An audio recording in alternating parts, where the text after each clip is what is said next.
afternoon. As you can see, this is the panel Flexing in Global Innovation Ecosystem. And, you know, Kaiser's already given us a sort of an interesting sort of like introduction. Yes. And of course, Victoria kind of like stole some of the thunder from this panel. Thanks very much, Victoria. But good question. It was one of mine, but anyways. So anyway, as Philip has sort of said, we're closing out this session by kind of zooming out from the sort of the individual technologies and sort of trials and actually looking at the sort of the systems that make innovation possible. So the clusters, connectors, cross-border partnerships, all the sort of things that we've been hearing about today. So what we're going to do is that, when we sort of talk about a global ecosystem, what we're actually going to be doing is we're going to, over the next 40 minutes, because I've got a sharp guillotine, I understand.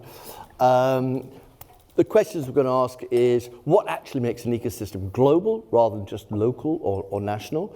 What are the defining characteristics of the true hotspots of innovation? Who is best placed to create connectivity, between those ecosystems? And I guess crucially, for many of us in this room, how do you actually identify and engage the right partners in other geographies or other parts of the value chain? So we've got a very sort of deliberately diverse panel who are going to, they span infrastructure, consulting, CROs, entrepreneurial biotech, and we're going to sort of explore this. So as I introduce you, what I'm going to do is I'm going to ask you, in the sort of the spirit of some of the discussions today, in 6 words, describe also where you are. Sorry about that. Describe where you are in the ecosystem. So, Claire, as you were aghast, I'm gonna pick on you first. So, Claire Thompson, CEO of Agility Life Sciences. I mean, there'll be an F word in this. So I'm Claire Thompson, Chief Exec of Agility Life Sciences. Badly behaved molecules into formulations fast. That's pretty good. Right, pretty good. Okay. Julian Goff, CEO and founder of Outsea. That saved me some words. We are a seed stage Cambridge biotech doing genomics for target prediction. Right, thank you. Right, Kaiser, I mean, I guess you kind of know what you do. I'll do it even. Kaiser Rafiq. Yeah? Investor, developer, operator. Excellent.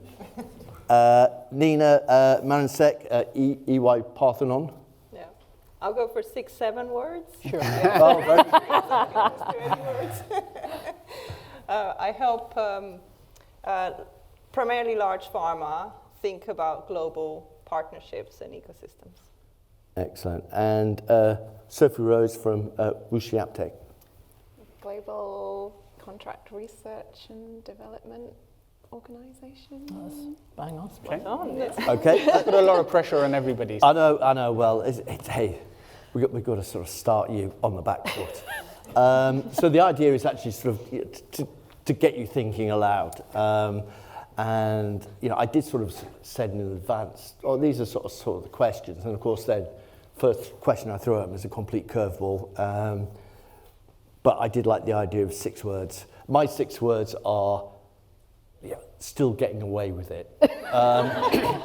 So what I'm going to do is I'm going to direct a question to either individually, but just anybody can feel free to jump in. So let's start pinning down by actually what do we mean by global innovation ecosystem. So Sophie, I'm going to come to you first. Right, you've spent 15 years in business development across CROs, and now you're at Wuxi Aptech. When you think about a global innovation ecosystem, from a CRO vantage point, what does that actually look like in practice in terms of where projects are run, what capabilities are plugged in, and how clients actually experience what you might sort of think of as global? Yeah, thank you, Mike. And firstly, thank you for having me on this panel. It's very exciting to be here. I should probably say the opinions are mine, not those of WuXi AppTec, just to kind of disclaim that. But yes, so I have worked at several CROs, 2 of which have been in the UK, and then I'm now at WuXi, which is a global CRDMO, but with a big presence in China. Obviously, we have to say that. So yes, I mean, we have lots of different sites around the world. So what we tend to do at WuXi is to place projects at a particular site, normally based around any sort of restrictions the client might have on where they particularly want the projects to be placed, but also to adhere to sort of budgets. We've got a network of consultants globally, so we can introduce those to the client and help support the client's program in that regard. We have a local business development network, including myself and others, sort of, again, located across the world.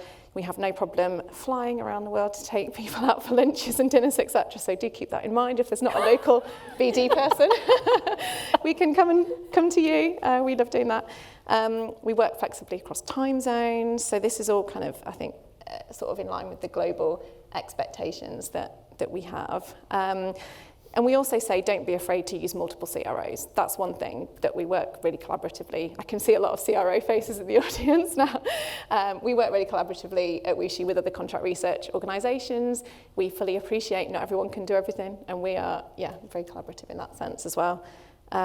We always try and listen to exactly what the client wants and kind of focus on their needs, can do things like tailoring R&D packages to the filing location, that kind of thing. So again, to speak to the kind of global piece. Okay, so for UK biotechs here, what early decisions about partnering with CROs actually tend to make the sort of the biggest difference in their ability to actually operate globally rather than just locally? Is that to me as well? Yeah. Okay. Good question. So from what we've seen, a client has often been either referred to us at WuXi or they've had experience of working with us before in some capacity, whether that's with chemistry, biology, DMPK or wherever, and they've kind of come to us from like a word of mouth referral or having previous experience.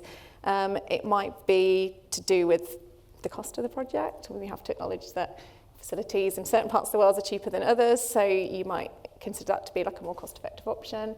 There is a lot of specific kind of chemistry processes. We have, for example, at WuXi, I work in chemistry, so I want to be a bit biased and speak about that a little bit more, but we do a lot of very kind of innovative technologies like flow photochemistry, a lot of novel catalysts. The innovation in China, as I hope everyone's aware, is it's very forward thinking, it's very progressive.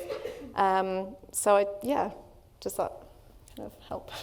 Okay, so Claire, I mean, agility, right? I mean, you guys have got clients from different geographies, different stages of development, and so I suspect that you're already seeing a lot of variation in how organisations can plug into external ecosystems. So I just think, from your vantage point, what distinguishes a genuinely global innovation ecosystem from a strong but essentially local or national cluster?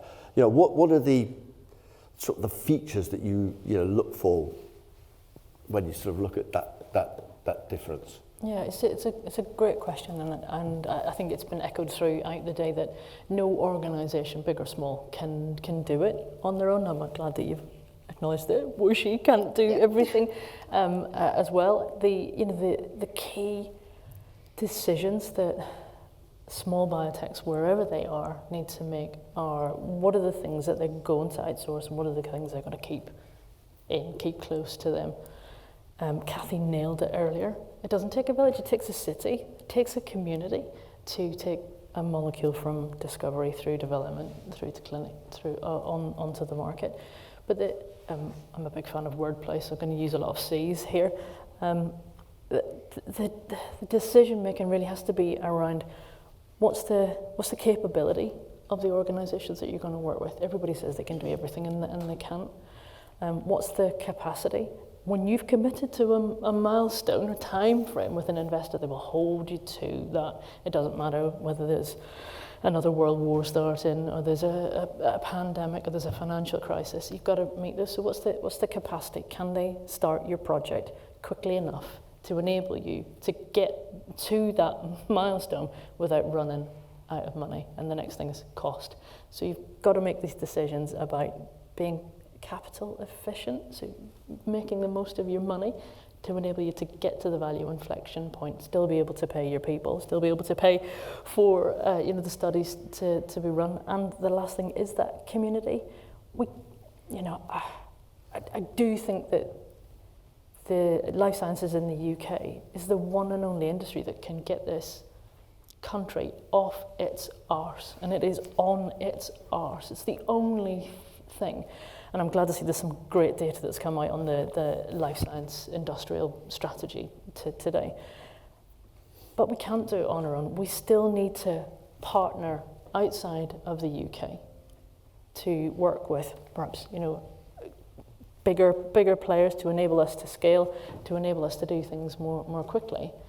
But likewise, we are excellent. We are excellent. We are too humble about it, and I fully support Kathy, what she said earlier. We need to be more bold, and this isn't about Great Britain. This is about brilliant Britain, and we need to talk about it. But just saying that we're innovative is not enough. We need to be talking about exactly what we are brilliant at, and really having a place on that global stage to say we are brilliant, come and work with us on A and B and C. And we will continue to work with you on D and E and F. Yeah, I mean, so it's interesting you're sort of talking about, not just looking locally, but you need to reach out. So, Kaiser, I mean, in your presentation, you sort of described how, Cadence is, operating all these different sort of, innovation spaces, across multiple European clusters, supporting companies, early academic, all the way through to sort of big pharma. When you talk about ecosystem, what does that actually look like in sort of operational terms? I mean, what makes a Cadence site feel like part of a pan-European ecosystem rather than just a building with a bunch of tenants? No. Sorry. No, great question. I mean, look, ecosystem is such a broad term that gets used nowadays, right? What does it really mean? For a lot of people, they believe ecosystem is a collection of companies that share a postcode. I'm sorry, but I do not think that's an ecosystem. Mm-hmm. For me, an ecosystem is when you bring in the right key stakeholders and you intentionally embed them in a cluster so that they're accessible for collaboration, whether it's investors, whether it's academic partners, whether it's clinicians, it's subject matter experts, it's whatever that is. Intentionally embed them so that they're collaborating, that they are accessible to these companies, because this is what is going to allow companies to get to their next inflection point, whether it is moving from preclinic to clinic, or whether it's from clinic to proof of concept, or whether it's looking to out-license or partner with a pharma. So, can you walk us through a concrete example of that happening? Yeah, happy to. I mean, so there is a company that is currently located in Abingdon Science Park, which is a Cadence cluster in Oxford. They're an oncology platform working with T-cell engagers, and in the middle of raising their Series B to take their pipeline candidate to clinic. I made sure that the CEO and the CBO were both invited to the launch of our dedicated oncology cluster Hive in Paris, which you referenced earlier. And I helped facilitated meetings with both Paris Saclay Cancer Cluster, which is a non-for-profit, an incredible initiative. Anybody working in oncology, if you don't know them, please look them up. They're brilliant, and they are really, really incredible in connecting the dots not just with Paris, but Europe-wide, and then helping meet with investors. As a result, they ended up collaborating with Gustave Roussy, which is the Center of Excellence, as Gustave will act as the leading site for their planned phase 1 study. Now, if they go on and raise money from that meeting that we facilitated, like many others that have done in a cadence cluster, I can name Cytoswire, raised 85 million Series A. I can think of Marix, raised 95 million last year after they came to our innovation cluster. We will have played a very small role in their success. But let me take one step forward and say tomorrow when this exact same company raises Series A and they want to go Series B and they want to go and do the manufacture of their investigational drug, they should be able to go within a cadence ecosystem either in Leiden or in Glasgow and should be able to collaborate with a manufacturing organization. And if in that process we can expedite and help them save 3 months or even 6 months, we will have added considerable value. That's how we think of it. Excellent example. Thought I was going to catch him out a bit there. So Nina, I mean, you've been sort of like firmly embedded in sort of the Cambridge area. You mentioned, that you advise biotechs up to big pharma. So, and particularly, so maybe that there's sort of the connections between biotechs and big pharma. When big pharma is looking at sort of global ecosystems, etc., what do you think they mean by that, and how, for example, how do you sort of facilitate that process? Maybe to take a step back, I have been sort of involved in quite a number of different steps. I started my career as a researcher, so I did have a patent that I filed during my PhD as well, so I kind of saw that bit of the tech transfer. And then later on, when I moved to life sciences consulting, I experienced this kind of big pharma situations, problem statements. And I think big pharma in particular, because of their global remit and view and focus, is well placed to sort of support these global partnerships, ecosystems. They really want to think about how do we improve a patient pathway, how do we sort of identify patients early on a global scale, how do we move the needle on these really important unmet needs that exist, right? So in many ways, they're a perfect partner for that. And they think about it very ambitiously, and they have some funding that supports it as well, right? So they're willing to put some investment behind it. And I think that's how that sort of thinking often starts. Where it sometimes breaks down is with the sort of the changes that may exist internally within the pharma company. These initiatives normally rely on certain individuals that are in roles, and individuals do change roles in large pharma, they move on. And then as a result of that, you're sort of, the person who sort of takes on the role next, it's down to them to keep it going.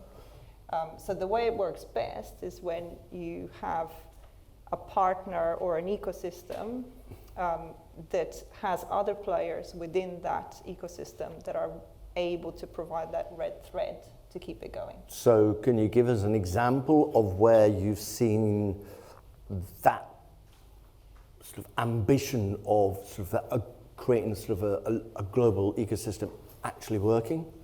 Yeah, so I think the best examples are sort of somewhere between not quite a global scale, but more like a pilot that is then scalable, right? Because it's often better to start small and then think about, okay, how can we expand this to more countries?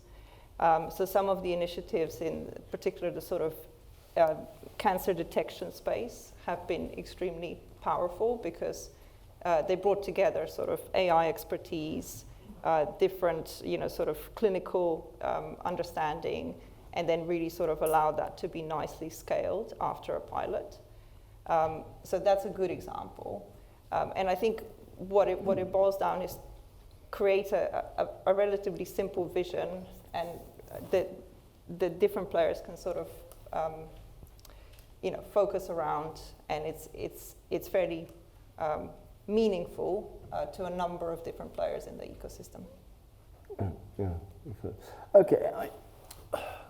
So I think we've now sort of got an idea of what that sort of this global ecosystem is.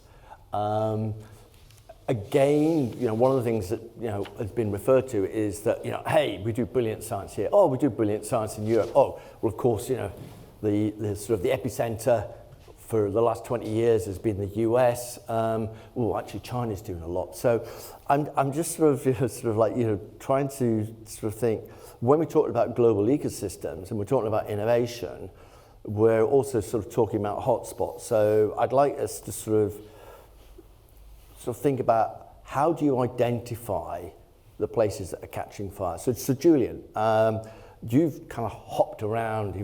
You've started here in the UK at Cambridge, went to Stanford, Japan, I think Paris was, as part of your globe trotting.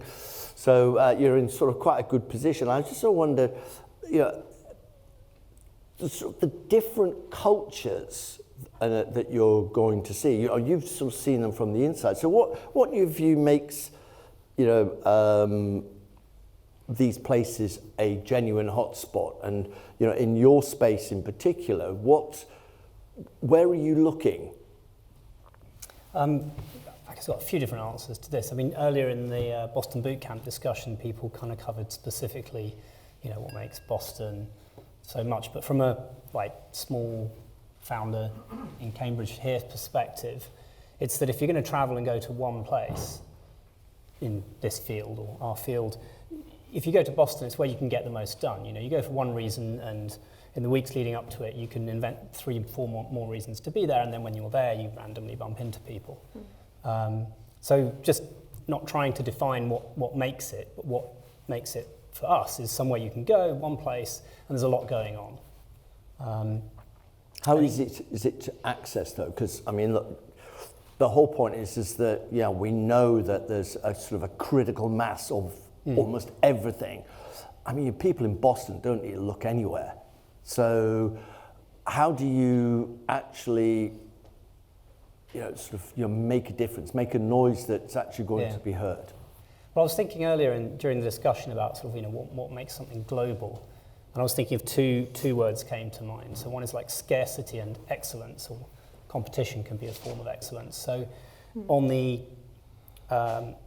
inward-facing view, right, if you're doing something, or if in the community or the ecosystem there are people around you doing something where it's the best in the world or the top 3, then that makes you global, right? Because wherever anyone else is in the world, they look and there's the top thing for X, Y, and Z in this place. And in Cambridge, we're lucky enough to have that, so that makes us global. But also, looking the other way, if you're working on something that's so much at the leading edge that you need to do what you're doing to go to other global places, because you need the best person in the world to do X or Y, and that takes you to Boston or Japan or wherever. So I think, kind of making a mark or being seen or getting noticed in somewhere like Boston is about them knowing and being convinced that you or the people around you are in that top 1, 2, 3 for something that you do. Yeah. And that they would need to leave Boston, leave America to find that. Okay, and thinking about the other way, where we're trying to sort of attract people here, do you think that Cambridge, Oxford and London, I did mention Oxford, I noticed earlier on nobody mentioned Oxford, but it's a very nice city. So Cambridge, Oxford and London, do you think that there is actually enough critical mass for people to think beyond the universities, that this is somewhere to try and collaborate? Yeah, I mean, there should be, right? I mean, it's not my job, but if I was trying to think, what makes something like an ecosystem like that globally interesting, I'd go to somewhere like Boston and ask them, if you were going to go there, to Cambridge or this cluster, and you wanted something like, where would you start? What would you not look at how we present ourselves to the world, but try and ask the question: the people who might want to come here for something, how would they approach it, and where we can make sure that we've got all those routes available to them, whatever they might be. And so bringing things together and organising ourselves in a way that answers the question that they're going to naturally come up with, rather than trying to emulate, for example, which might actually lead to more of a blind spot, but to see the people, for example, in Boston, what are the paths and routes that they would seek, and is that properly organised to bring them in quickly and easily, because they might not come about it and approach the thing the same way as we would. Just a reminder that there other places exist. Outside of the golden exactly triangle, and I think that we need to have that broader view to make us competitive on the global scale. There was a commitment earlier today by the government that they will fund and enable 66,000 jobs in the life science sector across every part of the country, is what they said. I'm hoping it's every part of the United Kingdom rather than just every part of the country. I left counties. Maybe I misread it. You're right. I didn't have my glasses on at the time. Yeah, you can tell maybe a little bit by my accent. I grew up in Belfast in Northern Ireland. I left 30 years ago, and they let me keep the accent and not much else. So I think we do need to acknowledge the skills that we have and the expertise that we have in the UK and build around that. I think my primary ask would be, what are these 66,000 jobs going to look like? What are the themes? What are the clusters? Where are they going to be? I have a very strong feeling that these are probably going to be around digital skills and AI, because there's hype about AI everywhere. There's a healthy dose of realism in it as well, but I think it's been widely acknowledged today that there are benefits at the earlier stages, but we're not seeing the clinical proof points as yet. But if we take those early successes and build upon those, then I think it'll be around digital skills. But if we want to be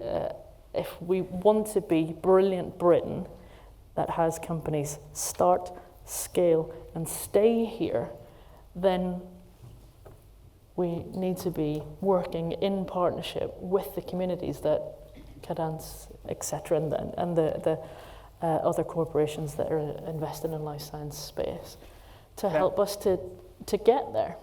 Absolutely. And if I may just interject, I'd like to add something which, AI has been incredible, and people, as life as we know it, it has impacted, and rightly, it has had a significant impact in the space where we work, in life sciences, on drug discovery. But sometimes I ask myself, I'm like, is it really working? With all due respect, yes, in the early stages, it has certainly done incredible. Yeah. But no AI-founded drug has yet made it to market. The lead was Recursion, and I'm told, well, again, no data has been published, but the data is they've missed their primary endpoints in the phase 2 trial. Now, where does that leave us? I also think we need to be open to adopting other verticals, other adjacent technologies, such as quantum. I am a firm believer that quantum is the next big boom coming. Whether it's in 5 years or it's in 3 years, I think it's a lot sooner. I think its applicability not just in drug discovery, but in drug development, in clinical, in supply chain, in logistics. It's applicable everywhere. And if Europe was to truly position itself and be competitive against China and the US, we need to really start making some headwaves now. Yeah, and as a facilitator for all that, presumably you're on the blower to all the sort of quantum guys, yeah? Absolutely. Yeah, come on, George. Yeah, I thought so. I wish I could say a bit more, but just watch the space. 3 weeks. Scoop for you there, Victoria. Yeah. It's interesting. We talked about. You called me out on the bloody Oxford, Cambridge. Well, you stitched me up on the London. first question. Yeah, no, exactly. It's absolutely fine. But actually, let's go beyond, because actually I believe that there's something across the channel that is actually also worth considering. That's Europe.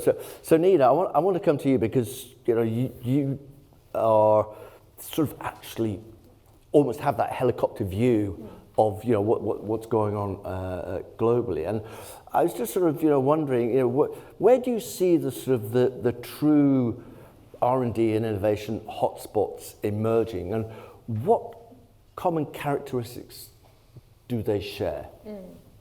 Yeah, I think it's tough, and I do have a bit of a helicopter view, but I'm not going to claim to know, where these hotspots are categorically everywhere. I think what I can sort of talk about is a little bit around characteristics, right? And I think there is this interesting tension between the importance of location, but also the fact that we are a little bit more truly global than we were before and interconnected, right? Which does mean that we can take advantage of working cross borders, working remotely, to actually come together and identify the right expertise for what we need to do. I do think location is still important, because in some instances it's that proximity that just organically drives conversation, creates connections that you didn't even think exist. And then something, the penny drops, and you can identify a way forward. You can find a good analog for your situation from, not drug discovery space, but a med device space, or whatever it may be, right? So I think it's that kind of tension, and navigating both is important for anyone that's trying to bring something to market.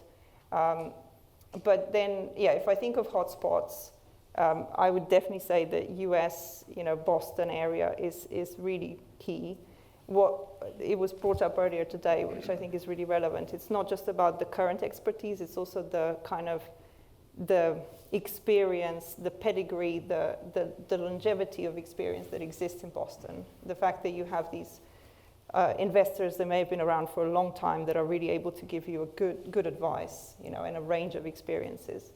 So that tenure takes a long time to establish. So you have some newer hotspots, which do include places like China, where actually I think what's really differentiating there, at least in oncology, which is the area that I work in most, is the fact that they are disruptive. They're maybe not tied to those traditional ways of doing things, and through that they're able to innovate in ways that we can learn from as well. So it's then really sort of combining all of that together. And where Europe's going to net out is a little bit dependent on how we come together. You mentioned it earlier, right? If we're talking about sort of very fragmented ways of making decisions, understanding, taxation, market access, all that sort of stuff, it just becomes too difficult to really scale things up. I think that's key. Can I interject? You certainly can, sir. It's interesting you say that. And I was at BioEquity earlier this year when McKinsey published their report, and some astonishing stats that came out of that report. It's high time we stop bashing China. Totally. Let's admit it. Yeah. They do something and they do it exceptionally well. Yeah. There's no harm replicating, so long as it benefits the bloc, right? Mm-hmm. We introduced this combined submission process in Europe. And again, I'm not a regulatory expert, please, by no means. But for Christ's sake, 3 years in, and we're still sitting here, and not a single European country follows that combined submission process. Every European country wants to have their own. How in the world are we going to overcome? It's high time we stop talking about the problem. We know the problem. We've known about this problem for years. How do we collaborate? I've only been in this space for 18 months now, right? In these 18 months, I've gone around, Mike, and trust me when I say this, I have tried my hardest in London to get these academia to come together. 18 months, and I haven't succeeded. We're all so individual in our thinking, in our approach, in our strategies. Like I said earlier, right? it's brilliant. I mean, Oxford wants to be ahead of Cambridge. Cambridge wants to be ahead of London. Why can't we all come together? Why can't we all pool in our resources? 600 years of history, I think. But look, I mean, I would also say, and this might sound controversial, but look, whatever, right? Take it face value. We must stop trying to look at Boston and say we're going to do what Kendall Square did. I mean, look, Kendall Square wasn't born yesterday. It was born through the birth of Biogen in the 1980s. It took them bloody 45 years to get to where they are today. We have exceptional talent here. We have exceptional academia here. We spin out some of the most incredible science out of these academia. But when it comes to scaling it, we're not. I mean, I talked about Myrex. Myrex is one of our companies. We've supported them for the past 2 years. I am delighted that they've exited 1.6 billion for their investors. But should I be excited or should I be thinking, why couldn't we have funded them? Why did Novartis have to come and buy them out? Why couldn't we have funded it and scaled them? What if this ADC platform actually does get to market? And they don't have a single candidate in their pipeline. They have a ton of candidates in their pipeline. We will pay heads over heels to access those drugs. So it's some tough, hard questions, but Okay. It's. I don't think we should. I agree with you. I don't think we should diss China at all. No. They have demonstrated how excellent they are at innovation, at the service provision. So you want things done quickly and cheaply. That's where you go. Well, the easy stuff. You want the easy stuff done quickly and cheaply. Go to China. But what they do have is the infrastructure and the government support. So they have a life science strategy, they have an industrial strategy, and they have the longevity to be able to deliver it. Which is a plan. Yeah, when they have a plan, that. it's not an aspiration. Yes. It's actually what's going to happen. I mean, you talk about the McKinsey report in China. Last year and the year before at Clarivate, I published 2 reports on bloody hell, where did China come from, and then looking at sort of where they are. Free to download, so go to clarivate.com. Shameless plug. Well, it's free, so you can't look a gift horse in the mouth. But actually, it completely looks at sort of all the structural, the political, the sort of the regulatory changes that have actually shaped what China is now. So I'm sort of totally on your side in terms of let's not bash China. I want to sort of, because I know that I'm going to be hiked off in a few minutes. Who is actually going to connect, right? These ecosystems. I mean, we heard sort of Kaiser sort of with his big plan, sort of like European map, sort of like Napoleon Bonaparte. So he says, I am going to conquer Europe. But is it CROs and CDMOs, or who's actually best placed? So, Sophie, I mean, given the fact that you're WuXi, which is kind of a China-born CDMO, CRO, when you sort of look at the sort of the European ecosystem, where do you sort of see, for example, WuXi fitting into this? And then, and I'm sure then, Claire, you've got some thoughts about your role as a catalyst for this ecosystem building. So, Sophie. Yeah, that's a good question. I mean, I feel like we, as a CRO, I feel like all CROs, we want to bring people together. We definitely try and forge collaboration.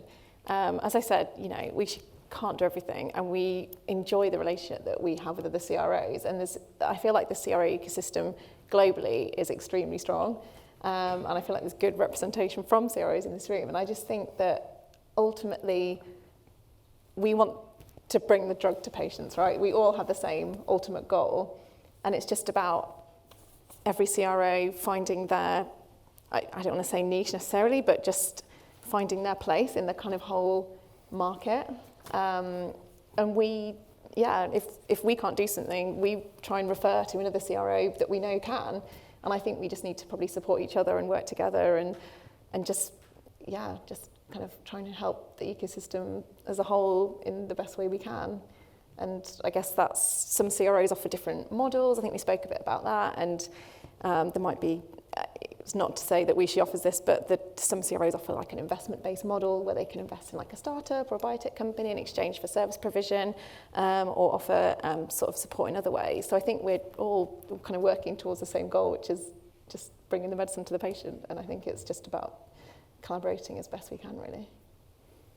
Anything to add, Claire? I think ultimately people work with people, and it's all about referral. So within your circle of friends, I see this as like circles of friends. So when you need help, when you need guidance, I will reach out to Cheryl or Lynn or Tony. You know, we work with individuals that we trust, work with communities that we trust. So I think, dock my cap to One Nucleus, brilliant community. So if you need someone locally, nationally, or I would come to Tony first. Outside of that, it would maybe be the BIA or some an organisation of that has that breadth. But I think getting referred to people by individuals that you trust, it can't be beaten. It really can't. And nobody's coming for us. Nobody's coming to help us. I think we must do this ourselves, and we build these communities of practice, communities of trust, communities of culture, and we go together. So it was interesting, I'm thinking about also what Julian was sort of saying about, somebody in Boston sort of said, how do I connect with Cambridge? And I think you sort of pointed to the answer. Kendall O'Connell, who's the CEO of MassBio, would sort of say, call Tony. Yeah. So because you are a sort of probably one of those facilitators for building those ecosystems. We're at the end now. So what I'm going to do, in 6 words, it's going to be my favourite from now on. What I'd like you to do is, if you had sort of your one concrete action that you think people in the audience could take in the next 12 months to flex their global ecosystem muscles, what would it be? And I'm coming to you first, Claire. It's a good job we like each other. All right, I think she likes me.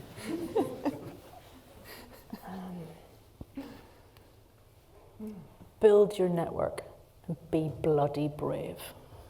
Okay, that's a good one. Julian? Ask for help and give a lot of it. A nice one. Kaiser? I would say choose your ecosystem before you choose where you locate yourself.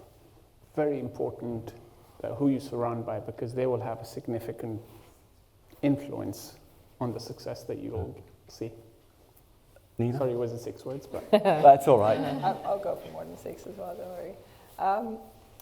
Define your purpose, because I think it goes back to what was said earlier. It helps you sell your vision, and I think it brings people together. And finally, Sophie. I would say come to these, I'll say many words, come to these types of events where you can meet like-minded people and have open conversations. Great, good. Well, that's the end of our conversation. I hope you found it both illuminating and a little bit entertaining. And I'm now going to hand back to the other panel.